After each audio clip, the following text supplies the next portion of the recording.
7h40, estamos de volta com o Manhã no Ar e agora é hora de ir direto para a redação do Jornal A Crítica.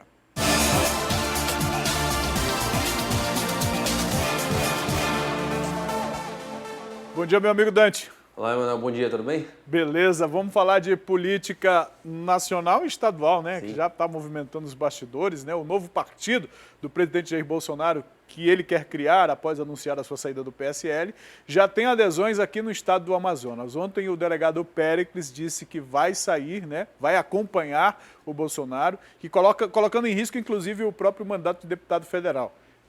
Você comenta isso daqui a pouco, que é um novo partido, pode ser que não se coloque em risco tanto assim, né? Outro que quer encabeçar a sigla, a nova sigla aqui no Amazonas, é o superintendente da SUFRAMA, o Alfredo Menezes. Mas, Dante, antes de você falar sobre isso, a gente tem uma fala do Péricles, do deputado federal aqui. Vamos acompanhar o que ele disse? Olá, meus amigos, boa noite. Diante desse cenário que envolve o presidente Bolsonaro e o partido PSL, a qual sou filiado, quero comunicar a todos vocês que acompanha o presidente na direção de um novo partido, Aliança pelo Brasil. E, por isso, amanhã apresentarei minha carta de renúncia da presidência do Diretório Municipal do PSL Manaus, mantendo a minha coerência, meu propósito e meus ideais na política, que muito se assemelham ao do nosso presidente Bolsonaro. E é isso que buscamos, um Brasil melhor, um estado do Amazonas melhor, Manaus melhor. Contem comigo, sou o delegado Péricles, deputado estadual. Essa adesão do deputado, essa indicação do Alfredo lá da SUFRAMA, isso demonstra que o presidente tem apoio aqui na nossa região. Sim, Manoel. Ele tem uma base muito forte aqui, né? Tem um apoio muito grande aqui, tanto em votos, né, como se conferiu na última eleição, como na própria classe política, né? O deputado Péricles, que é deputado estadual, né, aqui e presidente do Diretório... Eu falei federal, de fato, estadual. Isso. Presidente do Diretório Municipal, ele até fala aí no vídeo que ele vai deixar o diretório, né? Ele ainda não sai do partido porque ele não pode, né? Se ele fizer isso agora, aí ele não tem um partido para ir e vai certamente incorrer em infidelidade partidária e perder o mandato sem o apoio jurídico que o novo partido vai dar para os seus filiados, né? Então, mas o Péricles já indica esse caminho que não surpreende ninguém, é natural. Ele sempre manteve um alinhamento muito forte, né? Sempre foi dessa ala do PSL aqui do Amazonas muito ligada, de fato, ao presidente Jair Bolsonaro e deve acompanhá-lo, vai acompanhá-lo, como já anunciou. E o outro nome que a gente comentou aí mais cedo, que você chamou na abertura, é de Alfredo Menezes, superintendente da SUFRAMA, que também já...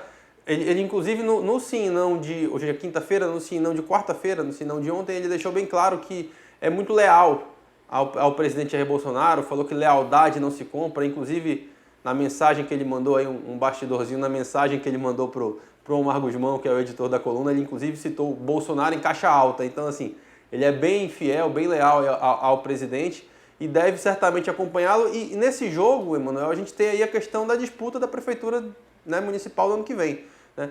Péricles já sinalizou em algum momento uma intenção de concorrer. O próprio Alfredo Menezes também já foi colocado como potencial candidato.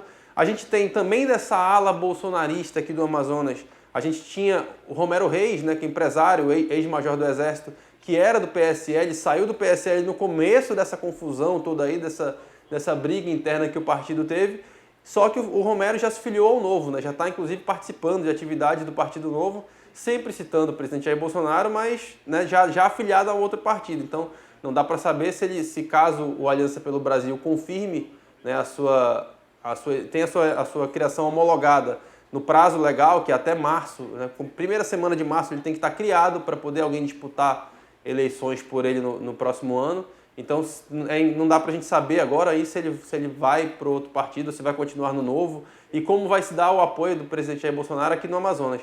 Quem está sinalizando que deve continuar no PSL, não tanto verbalizando isso, mas muito pelos sinais que indica por ter ficado de fora das reuniões principais aí da criação do novo partido lá em Brasília, o delegado Pablo, né? O delegado Pablo inicialmente disse que sequer sabia da reunião que iria ter, e a reunião aconteceu, a reunião serviu para anunciar a base mais forte, a ala mais forte do PSL lá na Câmara Federal sobre esse novo partido. Então, assim, inicialmente, né, o delegado Pablo, imagino, deve continuar no PSL, até porque na conversa que ele teve também com o Omar Guzmão do Sim Não, ele deixou ele deixou claro ali que ainda não tem um novo partido. Então, como o partido ainda não existe, ele não vai querer sair agora, não vai querer sinalizar nenhuma briga nesse momento, porque ainda é filiado ao PSL. É um jogo, né, tem muito interesse por aí, tem muito fundo partidário por aqui, tem muito quem vai me apoiar na eleição de 2020, então tem muita peça para mexer nesse tabuleiro. O primeiro movimento foi feito agora, a primeira jogada foi feita agora pelo presidente, pelos seus filhos,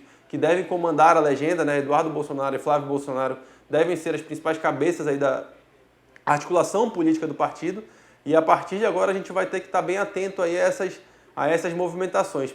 O partido precisa de 500 mil assinaturas em pelo menos 9 estados do Brasil. Isso aí certamente vai ser conseguido muito rápido, né? Até pela base popular muito grande, pelo apoio que Jair Bolsonaro ainda Agora, tem. Dante, em relação a essas assinaturas aí, Dante, tem uma indicação de que o presidente queira que elas sejam de forma eletrônica? Está acompanhando isso? Não tenho essa informação. Não temos informação, né? Eu estou recebendo a informação aqui de que haveria isso.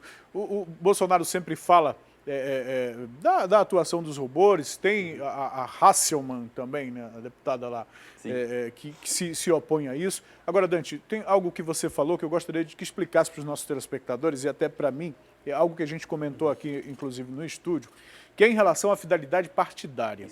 Na eventual criação de um novo partido, como se assinala que vai acontecer, esses deputados perderiam o mandato ou o novo partido dá o suporte jurídico que eles precisam para fazer a mudança? Via de regra, assim, em tese eles perdem, né? Por que eu falo em tese? Porque o mandato hoje, pelo atual sistema, ele é do partido, né?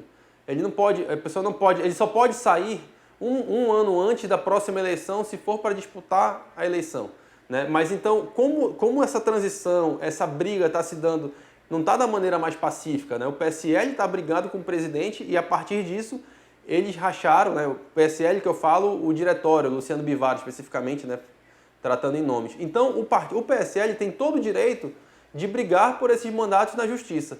O que essa ala que está querendo deixar o partido e tem mandato está querendo fazer? Alegar justa causa. Esse é um dos motivos que você pode sair do partido sem perder o seu mandato. Você alega justa causa. Uma das correntes dessa ala que vai deixar o partido defende que aquele esquema das candidaturas laranjas que foi descoberto lá em Minas e que teria participação de Luciano Bivar seja usado como uma justa causa para deixar o partido. O PSL não cumpriu aquilo que ele prometeu no seu estatuto, na sua apresentação de campanha. Aí isso pode ser um dos motivos usados para a manutenção do mandato. Uma coisa que pode acontecer também como existe uma briga pelo fundo partidário. O PSL deve ter para a eleição do ano que vem 110 milhões de reais de fundo partidário, aquele recurso público que é destinado aos partidos. Por que ele tem esse montante? Por conta do desempenho avassalador que ele teve nas eleições. Nas eleições. Mandatos, então, assim, eu não lembro agora se foi o Eduardo Bolsonaro ou se foi o próprio presidente, eu peço até perdão por essa falha, mas um deles já sinalizou que, independente de fundo partidário, vão deixar o partido. Então, o que pode acontecer? Pode haver um acordo de cavalheiros aí para... eu não mexo no teu fundo partidário, tu não mexe nos mandatos. Pode. O PSL, inclusive, depois desse movimento do Bolsonaro, ele já está conversando com o DEM, né, que é o Democratas, o partido ali que é do Rodrigo Maia e do Davi Alcolumbre. Já sinaliza uma possibilidade de fusão. O que o PSL ganha? Uma bancada forte, o comando das duas principais casas legislativas, e a mais fundo partidário ainda, porque o DEM também tem um volume muito grande, né? Então por isso que eu te falo que tem muita peça para se encaixar, ser movida ainda. Para se encaixar. A gente vai acompanhar, inclusive, a opinião pública em relação a isso. A gente sabe que há os apoiadores do presidente, enfim. Mas, Dante, eu preciso mudar de assunto por causa do nosso tema, Dante. Preciso mudar de assunto, mas ainda continuar falando de política. Na Assembleia Legislativa aqui do Amazonas vem enfrentando um problema na votação dos projetos na casa devido à falta de quórum. E aí tem a informação que na terça-feira o painel mostrava que todos os deputados estavam presentes, mas após uma contagem, né, ou uma recontagem solicitada pelo presidente, só tinha 11, Dante. Isso aí é uma coisa que acontece. Sabe aquele aluno que não vai para a faculdade e pede para o coleguinha assinar? Sim, né? Ou que vai lá rapidinho, sai mais cedo? A gente já viu isso muito por aí. É mais ou menos isso que acontece, né? O que causa espanto é que isso acontece há tanto tempo e ninguém nunca faz nada. Se você for olhar a lista de presença lá dos deputados, ela vai estar sempre lá e todas as faltas, elas curiosamente estão justificadas por um motivo de força maior. A coisa mais difícil do mundo. Inclusive no site da Transparência da Assembleia, qualquer cidadão pode entrar lá e ver a presença dos deputados e está lá a justificativa quando eles faltam. É sempre essa força maior. O que é essa força maior a gente não sabe, né? Agora, o que é estranho nesse ponto é que assim, eles têm 3 sessões deliberativas por semana, né? Eles dizem, quando a gente fala que eles trabalham 3 dias por semana, eles ficam meio chateados, porque falam que tem trabalho de gabinete, tem serviço fora. Ok, mas sessões deliberativas, elas são 3 vezes por semana e dificilmente duram mais que 3, 4, 5 horas. É muito difícil que isso aconteça. Então, qual é a dificuldade de, nesse tempo, estar no plenário, para votar projetos, estar no plenário? Né? O que tem de tão mais importante no gabinete ou em qualquer outro lugar para que o deputado faça atuar? Porque se é no plenário que as coisas são decididas, Dante, eu não consigo entender. Exatamente, a função deles é legislar, eles têm que estar lá para votar esses projetos. Faça o atendimento no seu gabinete, faça aquela visita à cidade X, aquele bairro X, no horário que não tem sessão deliberativa, no horário que não tem que estar no plenário. Porque senão abre margem justamente para essas críticas, para esse debate que não acrescentem nada. Infelizmente, a gente tem que falar isso, eles estão lá, estão nem ligando para isso, porque fazem isso há 10... eu tô no jornalismo há 19 anos, eu vejo isso há 19 anos pessoalmente, né? Então, assim, acontece muito e eles não fazem nada, não acontece nada.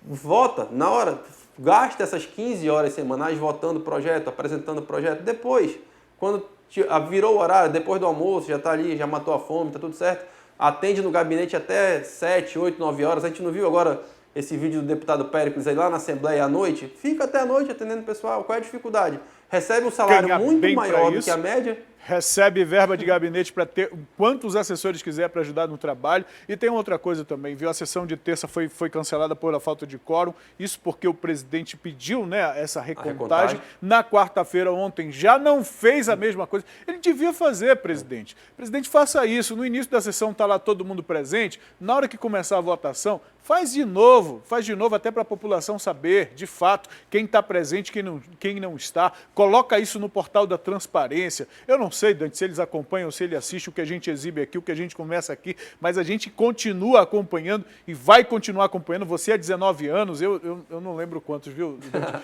Mas a gente vai... Não lembro o que lembrar. A gente vai continuar acompanhando, porque, afinal de contas, esses homens representam a todos nós, representam a nossa sociedade. E se a nossa sociedade está representada com esse tipo de postura, para onde nós vamos? E não importa se isso vem a 2, 3, ou sempre que se fez política no país é desse jeito, em algum momento tem que mudar, né? O movimento de cobrança por mudança ele é muito forte na sociedade, né? Então a gente precisa dar um exemplo. E é um exemplo dos mais fáceis que eles têm para dar é esse. Né? Exatamente. Dante, obrigado pela conversa que a gente tem aqui, meu irmão. Se a gente tivesse mais tempo, ia embora, né? Ia mesmo. Bom dia para você. Amanhã você está com a gente? Amanhã é feriado, estou de folga. Olha aí que maravilha, uma folguinha, né? Mas então, estarei acompanhando certamente. Bom feriado. Eu vou estar de folga, diretora? Eu não sei. Para mim... Olha aí, eu vou estar de folga de manhã. Cavadinha. Vou estar no alô. Mas não vou estar de folga, tá? Mas pelo menos vai acordar um pouquinho mais tarde. Vou acordar um pouquinho mais tarde, mas é bom acordar cedo. Um abraço, Dante. Amanhã a Saldanha vai estar aqui. Olha, a Nádia Saudante. A Nádia Saldanha vai estar aqui e o Dante volta com a gente na semana que vem. Abraço, legal, Dante. Manoel. Tchau, tchau. Deixa eu seguir com a informação aqui. O ministro da Infraestrutura, Tarcísio Gomes de Freitas, chega hoje aqui em Manaus para participar do evento de inauguração do navio porta-container. O navio foi construído por um estaleiro chinês e já está ancorado no porto Chibatão. O investimento total foi de 152 milhões de reais, segundo a empresa que projetou o navio. O porta-container tem capacidade para 2.700 TEUs, né, unidades, equivalente de transporte. O Login Polaris é o primeiro navio brasileiro a ter o calendário de vida estendida de 5 anos para 7 anos e meio. Ele está apto a transportar 600 containers refrigerados. O ministro deve estar aqui, viu? Lembrando que o ministro recentemente anunciou um pacote de obras para 2020, né, para pavimentação do trecho do meio da BR-319, que vai do quilômetro 250 ao quilômetro 656 da rodovia federal. Portanto, com certeza a imprensa vai aproveitar a presença do ministro para confirmar de fato essa informação, para saber se vai sair do papel. porque a primeira notícia é que ia ser colocado no papel e depois que o investimento ia ser feito e vai ser feito. A gente vai aproveitar para confirmar isso com o ministro, viu?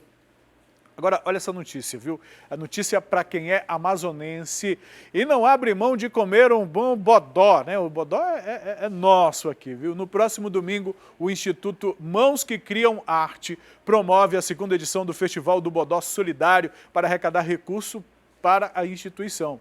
Ficou interessado? Quer saber como é? Vamos chamar ela, que está sempre nas feiras da cidade, está sempre mostrando onde tem peixe, mas nunca traz o peixe que a gente encomenda dela, tá? Eu vou sempre reclamar isso. Ontem ela foi lá no Jorge Teixeira, estava mostrando sardinha, não trouxe. Outro dia ela estava no... Ah, a diretora ganhou, é só para diretora, né, Meixa Piama? Explica pra gente esse festival do Bodó aí. Eu não quero nem falar com você sobre encomenda de peixe, tá? Pois é, Manuel, bom dia para você novamente, bom dia a todos que estão acompanhando Manhã no Ar. Olha, esse segundo festival Bodó Solidário vai ser realizado neste domingo pelo Instituto Mãos que Criam Artes. Vai ter bodó de tudo que é jeito, bodó assado, caldeirada de bodó, bodó no tucupi e vai ser realizado ali no Clube de Subtenentes e Sargentos da Polícia e Corpo de Bombeiros na rua Uirapuru, número 1000, no bairro de Flores, na zona norte de Manaus. Você com R$25 vai ter direito a degustar 3 tipos de bodóis e também ajudar o Instituto. Vai ter também a cantora Sandrinha Andrade e o cantor Carlos Bala, que vão estar animando a festa, vão estar cantando voluntariamente aí nesse evento do Bodó Solidário. Olha, o Instituto Mãos que Criam Artes é um instituto que ajuda as mulheres em tratamento do câncer de mama e ajuda ali também com a alimentação, na medicação e até com produtos de artesanato. Então é uma boa opção para quem gosta aí de bodó, de degustar um bom bodó. Nesse domingo, dia 17, vai ter esse festival onde você vai poder degustar e também curtir uma boa música, prestigiar o evento e também ajudar a quem tanto precisa, viu, Emanuel? Eu volto com você. Eu reforço aqui o recado da Meixa Piama. Não só para você que gosta, porque a gente sabe que tem muita gente que não gosta de bodó. Mesmo quem gosta de peixe, tem gente que não vai muito no bodó, mas sabe, na família, alguém que gosta. O peixe já vai estar pronto, prontinho para ser consumido, preparado. Às vezes não é fácil preparar em casa, então é bom aproveitar essa oportunidade. Meixa Piama, muito obrigado pela tua participação com a gente. Olha aí, ó. Olha aí o prato de bodó. Já tem gente aqui no estúdio lambendo os beiços, viu? Lambendo os beijos. Festival do Bodó. É isso aí. Vamos participar, pessoal. Vamos ajudar. Além de consumir o bodó, você ainda vai estar contribuindo com uma ação importante, viu? Eu vou, daqui a pouquinho a gente traz informações. Na verdade, a gente vai fazer interação com o nosso telespectador. Coloca na tela o número que as pessoas podem participar com a gente, 992912167. Esse é o número da nossa interação. É o número por onde você participa com a gente, manda notícia, inclusive comenta os assuntos que nós participamos aqui ou trazemos aqui. Olha só, muitas interações, hein? Bom dia, estou começando ali daquele bebezinho lindo ali, ligado no Manhã no Ar todos os dias. Essa aí é a Júlia Luane, a foto da Júlia Luane lá no Armando Mendes. Aqui embaixo, o William, da escola CEFS. Eu não sei o que é o CEFF, alguém me ajuda aí, o Centro de Ensino alguma coisa. William, bom dia para você, William. Também tem aqui esse rapazinho tomando café, assistindo o melhor programa da cidade. Bom dia, o meu nome é Ana Brilhante. Manda um beijo para os meus filhos, para a Safira Gabriela e o Enzo Gabriel. Beijo para vocês. Olha essa morena, com a boneca morena também. Bom dia, Manuel. Todos os dias estamos ligadinhos no seu programa. E aqui esses dois rapazes. Bom dia, Manuel. Dois rapazes? Meu nome é Rony e esse é o meu filho. São rapazes. O Rian. Já estamos assistindo Manhã no Ar. Deus abençoe vocês. Abençoe a você também, viu, o Rony. Rony e o Rian. Nosso WhatsApp está aí, 9291-2167, por onde você faz a sua interação com a gente, viu? Olha só, tem muita gente participando com a gente, estudantes, pais de família, mães de família, pessoas dando a sua opinião. Já ouvimos hoje aqui muitas opiniões sobre a decisão judicial que impediu ou que impede os comentários de Siqueira Júnior e obrigou o portal A Crítica a retirar todos os links, todas as menções feitas ao caso, à investigação da morte do engenheiro Flávio Rodrigues, feitas pelo apresentador Siqueira Júnior da TV A Crítica, e muita gente já se manifestou sobre isso, sobre esta censura, e a gente deixa claro, agradece primeiro a participação de todos vocês, as mensagens de apoio, as mensagens de preocupação em relação a importância do trabalho jornalístico para a sociedade. Não se trata da TV A Crítica ou de Siqueira Júnior apenas, mas do que isso representa. É uma empresa de comunicação tendo seu papel cerceado por conta do pedido de alguém que é parte interessada neste caso. A gente tem, inclusive, mais interações, mais participações em relação a isso. Olha, bom dia, Manuel. Esse é um pouco vergonha, porque quem não deve não teme. Deve ser uma pouca vergonha, porque quem não deve não teme. E se fosse o contrário, será que a justiça iria fazer isso? Tenho certeza que não, é o que a pessoa está dizendo aqui. Eu também acho que não, viu? Bom dia. Acho que tem mais que falar mesmo, pois se matou tem que pagar. Que ela seja mãe agora e não só aquela que banca o filho com seus vídeos. Siqueira Júnior, não se cale, estamos com você. Nós não estamos dizendo que Alejandro matou ninguém, muito menos o Siqueira afirmou qualquer coisa. Nós estamos acompanhando uma investigação e questionando os desdobramentos da investigação, viu? É o que nós estamos afirmando. Aqui é a opinião desse telespectador. Eu insisto para que as pessoas mandem os nomes delas junto com a opinião, tá?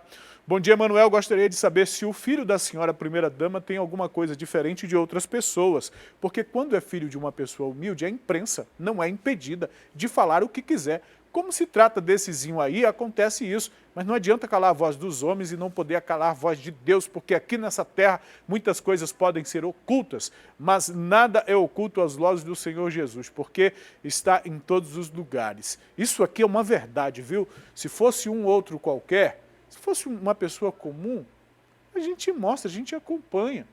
Por que nesse caso ia ser diferente? Agora, nesse caso, a gente faz questão de acompanhar justamente pelos milindres envolvidos. É a imagem de câmera de segurança que some por conta de um temporal. E depois as imagens aparecem, sabe? Desencontros em depoimentos. Gente que diz que matou, mas outro não confirma.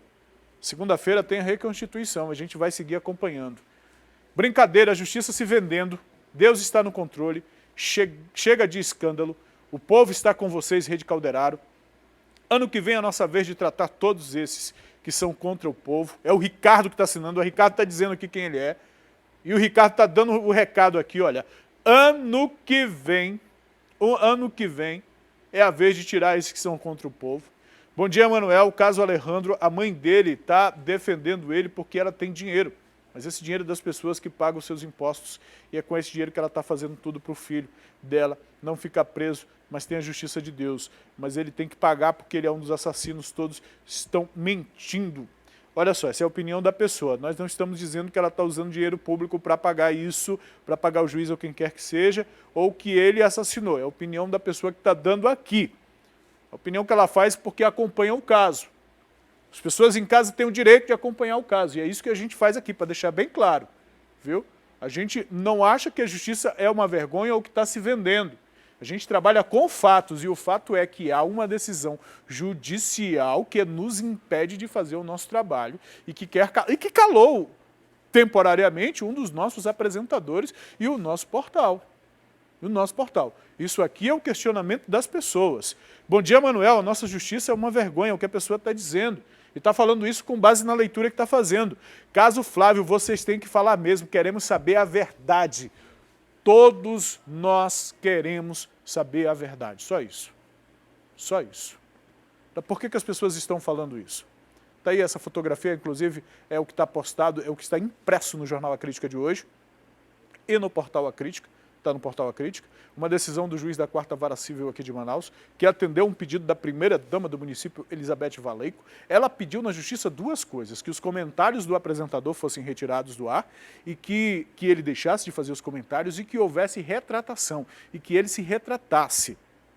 A segunda parte, a retratação, não foi atendida pelo juiz. O juízo não deu seguimento, provimento ao que solicitou a defesa de Elizabeth Valeico. Deve ter entendido que não houve nenhum tipo de afronta a ela ou algo do qual o Siqueira precisasse se retratar. No entanto, mesmo não havendo nada pela qual ele devesse se retratar, o juiz, por meio de liminar, determinou que os comentários do apresentador fossem retirados das redes, fez essa determinação, inclusive, ao portal A Crítica. A Rede Calderaro atende à decisão judicial, que, inclusive, determinou, em caso de descumprimento, uma multa diária de R$10 mil. No entanto, nós acatamos a decisão, mas não concordamos com ela. E estamos recorrendo dessa decisão e continuamos fazendo a cobertura da investigação policial em relação à morte, ao assassinato do engenheiro Flávio Rodrigues, ocorrida na noite do dia 29 de setembro, de acordo com a polícia, dentro da casa de Alejandro Valeico, onde ocorreu uma festa regada a drogas e bebida. Esta festa regada a drogas, isso foi inclusive confirmado pela própria família ou por familiares do Flávio, do Alejandro. Na segunda-feira haverá uma reconstituição deste caso, onde os depoimentos, onde a fala dos suspeitos envolvidos, todos esses que estão na imagem aí, todos eles. O Delgato está fora da cadeia. Teve a prisão preventiva, a prisão temporária relaxada pela Justiça por motivos de saúde. Os outros estão presos. Todos deverão participar dessa reconstituição. Até porque lá na casa estavam o Delgato, que disse que estava na cozinha, o Alejandro, o Júnior e o Magno. Além da vítima, do Flávio. Todos esses estavam na casa. Depois, como vimos nas imagens, o Eliseu da Paz e o Mike chegaram. Aconteceu alguma coisa lá e eles disseram que não. No primeiro momento, ninguém confirmou que foi lá na casa, foi só dois encapuzados que bateram num, sequestraram o outro. Não tinha acontecido nada dentro da casa. O Mike disse que matou. O Mike assumiu o homicídio. A polícia desconfiou do depoimento do Mike com o do Magno. E na segunda-feira, o que todo mundo declarou vai ser posto em xeque na reconstituição que a Polícia Civil deverá fazer. E, repito, não vai fazer essa reconstituição no terreno onde o Flávio foi achado no Tarumã, não. Vai fazer dentro da casa do Alejandro Valeico, onde o crime aconteceu, segundo as investigações da polícia. Portanto, olha essa arte aqui. Essa arte é feita com base nas investigações. Alguém não contou tudo. Alguém não está contando. Ou há uma história contada e combinada. E a polícia está de olho e a gente vai seguir acompanhando este caso, viu? 8h08. Deixa eu mudar um pouquinho de assunto. O Dia Nacional da Alfabetização é comemorado hoje. Um dia importante, portanto, é uma data que tem por objetivo conscientizar a população sobre a importância da implantação de melhores condições de ensino e aprendizagem aqui no nosso país, viu? Nós preparamos uma reportagem especial sobre esse assunto, que tem essa relevância muito grande para todos nós. Vamos acompanhar. No Amazonas, a frequência das pessoas na escola diminui à medida que se aumenta a idade. Dados da síntese de indicadores sociais do IBGE, referente a aspectos educacionais, apontam que somente 33,3% da população na faixa etária prevista para a etapa de ensino estava matriculada em alguma instituição em 2018. Os números dessa pesquisa também revelam que no Amazonas, 7,7% das pessoas com 25 anos ou mais não possuem nenhuma instrução educacional. 29,8% não conseguiram concluir o ensino fundamental e apenas 14,8% da população inserida nessa faixa etária tem o ensino superior completo. Ainda de acordo com o IBGE, no Brasil, há pelo menos 11,3 milhões de pessoas com mais de 15 anos que não sabem ler ou escrever. O problema educacional ele está ligado com outras questões sociais. Muitos jovens que deixam de estudar na sua faixa etária correta porque os pais não têm condições de colocá-los na escola. Ou então, quando esse jovem chega na fase adulta, que ele procura uma escola, um SEJA para estudar, na maioria das vezes ele também abandona porque precisa trabalhar. Existe ainda outro tipo de analfabetismo, o analfabetismo funcional. Geralmente o analfabetismo são pessoas que eles passaram pela escola, evadiram e eles têm dificuldade, eles conseguem até decodificar, mas eles têm dificuldade de ler, de interpretar, de escrever e caracterizando essa pessoa como analfabetismo funcional. O processo é simples, né? Para você ingressar na educação de jovens e adultos, o aluno tem que ter, no mínimo, 15 anos de idade para ingressar no ensino fundamental. Já no ensino médio, é a partir dos 18 anos de idade. Dona Márcia tem 46 anos e está terminando o 9º ano do ensino fundamental. Durante o dia, ela trabalha como babá e à noite estuda. E nem a rotina atribulada e o longo período fora da sala de aula a impediram de correr atrás do seu grande sonho. Eu decidi voltar a estudar porque era um sonho e precisava ser realizado, né? E o desejo de me formar sempre foi algo assim muito forte. E eu decidi voltar por conta disso, né? Poder sair daqui, ir para uma faculdade e me formar, né? Fazer aquilo que eu quero fazer, que é ser professora ou então psicóloga. E quando perguntam em qual matéria ela sente mais dificuldade, a resposta é certeira. Exatamente a matemática, né? Nunca foi a minha área principal, mas a gente está aprendendo. Se depender da Dona Márcia, pode contar com um número a menos aí nessa estatística, daqui a 2 anos, que é quando ela se forma no ensino médio. Daqui a 2 anos eu vou estar saindo daqui para a faculdade, assim, com um sentimento de alegria. Essa é uma reportagem que traz um pouco de esperança para todos nós. Aliás, a educação é o meio pelo qual nós, enquanto sociedade, enquanto civilização, realmente podemos evoluir para sair desse estado de coisas, dessa nossa realidade de violência e de tantos outros problemas sociais. Evoluir mesmo, evoluir como cidadãos, evoluir nos nossos valores, nos nossos princípios. A educação é isso. A gente fica feliz quando vê um projeto assim, quando vê pessoas que se voltam para as letras, para a decodificação, para se tornar leitores, e não leitores funcionais, não, mas leitores mesmo, pessoas que podem interpretar a vida a partir da história, da cultura, do movimento social, das artes também, é muito importante. E isso vem no momento em que a gente tem a notícia de uma pesquisa do IBGE, divulgada pela imprensa nacional e internacional, que os negros, pela primeira vez na história do nosso país, são maioria nas universidades. Os negros e aqueles que se declaram negros nas universidades públicas, nas quais não se paga para entrar, entendeu? Que se faz o processo para entrar.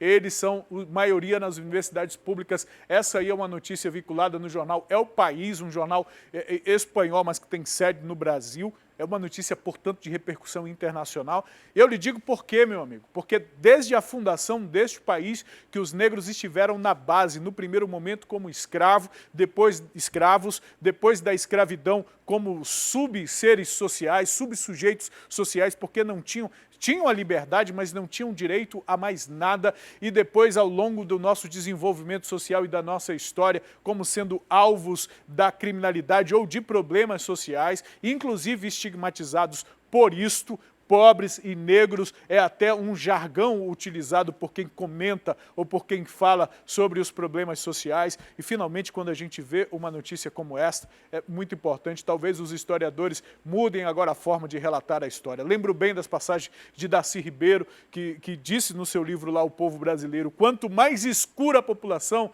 mais pobre, mais miserável.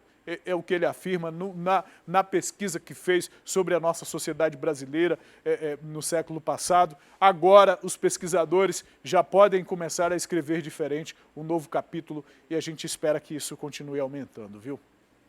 8 horas e 14 minutos. Eu continuo falando de educação no âmbito estadual agora. O secretário de Estado de Educação e Desporto, Vicente Nogueira, anunciou ontem a abertura de um edital para a contratação de 4.000 professores. Essas vagas são temporárias e os aprovados no processo integrarão a pasta do ano letivo de 2020. Ainda de acordo com Nogueira, o secretário, o certame não afetará o chamamento dos concursados aprovados. Esse último chamamento aprovado é publicado, viu? Essa publicação do edital está prevista para sair no fim agora do mês de novembro.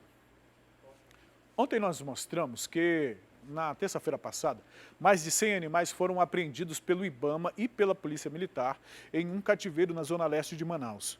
Agora, os animais passam por cuidados em uma clínica veterinária aqui na capital e, em breve, vão poder ser adotados. Vamos acompanhar. Este animal foi tão maltratado que não consegue nem andar. Esse outro perdeu os dentes ou teve os mesmos arrancados. Pouco se sabe sobre a história desses animais. A realidade é que todos eram mantidos em cativeiro e viviam aprisionados. Eu acho que aqueles cachorros nunca tomaram banho na vida de verdade. Era o cheiro de urina, de fezes. Chegaram com o pelo completamente embolado. A gente teve que fazer, no primeiro momento, nós mesmos uma tosa aqui para alguns animais conseguirem esticar as patas. Tem animais, quando a gente coloca eles no chão, parece que eles nunca pisaram fora de uma gaiola, que quando a gente olha, dá para saber que o animal sofria. Esta clínica veterinária na zona sul de Manaus abriu as portas para atender os bichos apreendidos pela Polícia Militar e IBAMA na última terça-feira em um cativeiro na zona leste de Manaus. No total, foram 107 animais resgatados, 42 domésticos. Eles vieram, a princípio, para esta clínica, receberam os primeiros cuidados e depois foram encaminhados para outras clínicas parceiras. Mas todos chegaram assim, em situação deplorável. Além de animais domésticos, também foram apreendidas espécies silvestres, que estão sob cuidados do IBAMA. 2 responsáveis pelo cativeiro foram presos e estão à disposição da Justiça.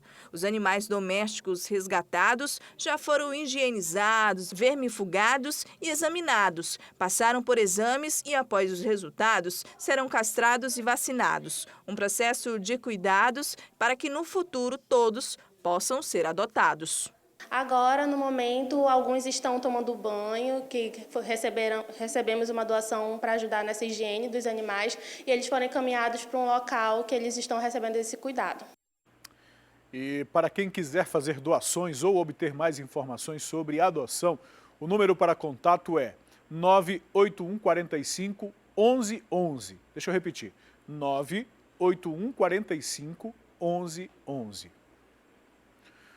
O governador do Amazonas, Wilson Lima, vetou a lei que criava o Dia do Caçador, Atirador e Colecionador Esportivo aqui no estado. A lei, que é de autoria do deputado estadual Roberto Cidade, o projeto de lei foi aprovado por 21 deputados no plenário da Assembleia Legislativa do Amazonas no dia 17 de outubro e nós trouxemos essa informação aqui, inclusive.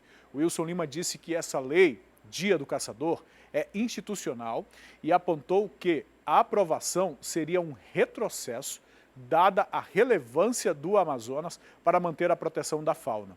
A carta será lida no plenário da Assembleia Legislativa do Amazonas nos próximos dias. Os deputados poderão votar se aceitam ou não o veto do governador, viu? Vamos fazer um intervalo? Daqui a pouco, depois do intervalo, no nosso quadro Mais Saúde, nós vamos trazer uma reportagem muito especial, viu?